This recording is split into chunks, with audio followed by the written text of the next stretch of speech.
The Dallas Mavericks defense has trended downwards this year as they struggled with injuries and adjusting their offseason and trade deadline pieces. The Mavs' struggles have completely amplified post-Kyrie trade, and just getting into the details of it, the team has the 23rd ranked defensive rating in the league, and they have completely taken a step back on that end. Last year, they had the 6th best defensive rating in the league. That is a massive slippage. This team struggles heavily in areas on defense because they lack size, they lack strong rebounders, and their pick and roll defense can be a roller coaster at times. But the biggest thing is the lack of size and strong rebounders. According to Cleaning the Glass, this team is getting wrecked at the rim. Teams are shooting 68% at the rim against the Mavericks, which is the worst percentage the Mavericks had getting scored at the rim in the past 5 seasons. They are also the worst rebounding team in the league. They average 38.7 rebounds a game, and they struggle in grabbing defensive rebounds. They are a team that can be vulnerable to putbacks and give it up offensive boards. Now, 2 things contribute to this: size and defensive scheming. Let's get into size first. The Kyrie trade gave up size and length for Dorian Finney-Smith, who was arguably the team's best defender, 6'7" with a 7-foot wingspan. They also gave up Spencer Dinwiddie, who, though isn't the best of defenders, still had some good size at 6'6".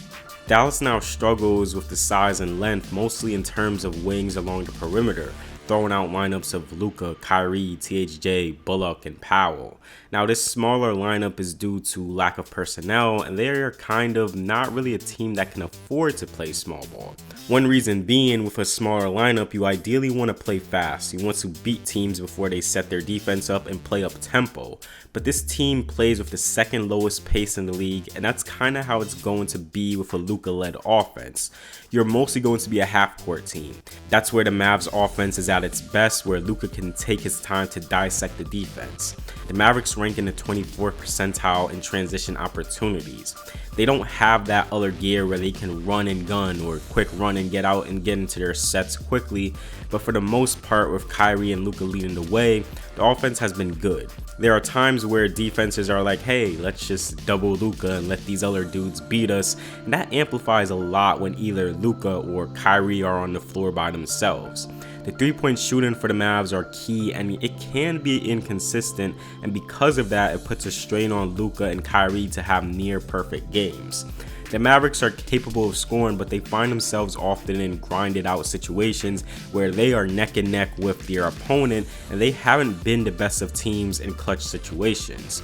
The Mavs don't force a lot of turnovers, they aren't scrappy on the ball and get deflections to where they can run out and create fast break opportunities. They rank 29th in the league in steals per game as a team averaging 6.3 a game, and they rank 29th in the league in deflections averaging 11.6 a game. With the rebounding, this was a problem hinted in last year's conference finals matchup with the Mavs struggling to keep Kevon Looney off the boards, and it's being amplified even more post-Kyrie trade. One game I point to where their rebounding woes is very noticeable is in the March 26th game against the Charlotte Hornets, where they gave up 14 offensive rebounds, 50 plus total rebounds against the Hornets. It also doesn't help that at times this team is willing to switch 1 through 5. This was something that was expanded last season where they would switch their big man and double, and they can afford to do that because they had personnel to make it work, and there was a complete buy-in on the defensive end. There's not much of a buy-in now post All-Star break. This goes into the defensive scheme and weaknesses that they have, and this team just doesn't look really engaged on that end. If this team switches Powell or Kleber on the perimeter, the opposing team is almost always grabbing an offensive rebound over their guards and almost always scoring off of that. What really hurts is that this team also struggles to do is simple things like box out, which goes to show lack of effort. I want to look at the Miami Heat Dallas Mavericks game that took place on April 1st, where they gave up 129 points to a struggling offensive team without Bam Adebayo. The problems in this game highlight what I've been saying in this video. First thing, rebounding. The offense starts with a stagger for Max Strus coming from the corner, and as Strus gets the ball, he gets going inside. The Mavericks look to switch Bullock off and have Kleber guard. Lowry gets Kleber switched onto him, and now they just look to isolate Butler on Luka. And on the miss, okay, Bullock gets a box out, but again, the size difference. Zeller can just tap this out to himself and get another possession out of this.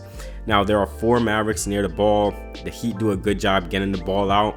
Luka is telling Bullock, hey, get out to Lowry. And this is tough now. This is a long closeout for Bullock against Lowry. Lowry is able to beat him off the dribble and create a driving kick 3-point shot, looking to collapse the defense. And this is where, if I'm the coach, I'm calling a timeout after this, and I am screaming explicitives to everyone, because this cannot happen. Bullock puts a body on Butler, but can someone put a body on Kyle Lowry, Kyrie, Luka, someone? He's 6 feet, but he's willing to at least get in the weeds of everything and can challenge for boards. But you let the smallest guy on the court grab a rebound. And remember when I said earlier that whenever an O board is grabbed against this team, the opposing team is almost always scoring. This is what I mean. Another scenario, Gabe Vincent, Zeller pick and roll. Pretty solid defense here. Powell is in a drop, doesn't allow Zeller to get behind him. Luka gets a decent rear view contest. Powell boxes out, but Luka mistimes the rebound. And okay, now Vincent goes up again and Powell looks to contest. But can Luka swing over to Zeller to at least box him out? Put a body on him instead of just staring at the shot going up? Doesn't happen. Bullock tries to grab the board from behind. Zeller already has good positioning and grabs the O board here. The Mavericks pick and roll defense can be a problem. They got absolutely killed on ball screens versus the Heat. Butler and Zeller mostly operating in pick and rolls, and my immediate thought was just go under Butler's screens and play drop. And with how this team defended it, it was a roller coaster. Kyrie started out defending Butler this game in the first half. So here, Butler-Zeller ball screen, getting Butler going right. Dwight is in a drop. Now Kyrie has to stay attached here. He has to fight to at least try and get in front of Butler. This doesn't happen. Butler has a good amount of space away from Kyrie. Kyrie is just in no man's land here. Zeller is rolling, and this is basically a 2-on-1 situation. Zeller gets the ball on the roll, and the weak side defense of Luka really just doesn't matter, as Zeller is just able to dunk this one home. On this possession, the Mavericks play ice defense against the Butler-Zeller screen. I like how Butler is able to draw out the defender's baseline, giving more room to the Zeller roll. And on the roll, the weak side help is just non-existent. Again, with the Butler-Zeller ball screen, this is where I just prefer Kyrie to just go under the screen and meet Butler to a spot rather than trying to fight and get over, because he's not attached to Butler. He's not close to him here. Trying to fight to get over is giving Butler more time to get into the paint with no one stepping up on him. So now by the time Kyrie gets to Butler, he's at the free throw line. He already has Maxey engaged. Now Zeller gets behind Maxey. Good pass by Butler, easy layup. And I understand the Mavericks' hesitancy to have Hardaway come over and tag the roller with only a single man in the corner. Kyrie here goes under the screen, and he's able to meet Butler to a spot and stay with him, but Butler is also crafty in finding angles to attack, and there's not much resistance from Kyrie on the drive. In the second half, the Mavericks look to have Luka guard Butler.